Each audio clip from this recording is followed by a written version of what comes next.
ഭാരതീയ സംസ്കാരത്തിന്റെയും സനാതനധർമ്മത്തിന്റെയും മൂല്യങ്ങൾ ഉയർത്തിപ്പിടിക്കുവാനും ഹിന്ദു സമാജത്തിന്റെ കെട്ടുറപ്പും ഐക്യവും ഉറപ്പിക്കുന്നതിനുമായാണ് പെരുമ്പാവൂരിൽ ഹിന്ദു ഏകതാ സമ്മേളനം സംഘടിപ്പിച്ചത്. പെരുമ്പാവൂർ സുഭാഷ് മൈതാനിയിൽ സംഘടിപ്പിച്ച സമ്മേളനം സംസ്ഥാന സംഗീത നാടക അക്കാദമി അവാർഡ് ജേതാവ് ചിത്ര സുകുമാരൻ ഉദ്ഘാടനം ചെയ്തു.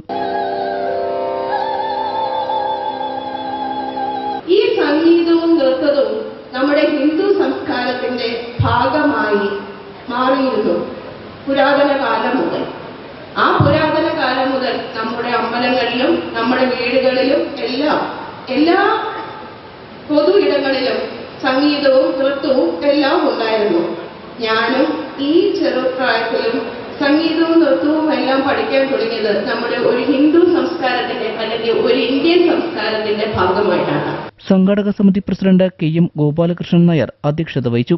സംഘാടക സമിതി ജനറൽ കൺവീനർ സുരേഷ് ബാബു സ്വാഗതം പറഞ്ഞ ചടങ്ങിൽ രാഷ്ട്രീയ ധർമ്മ പരിഷത്ത് ട്രസ്റ്റി M മോഹനൻ മുഖ്യപ്രഭാഷണം നടത്തി.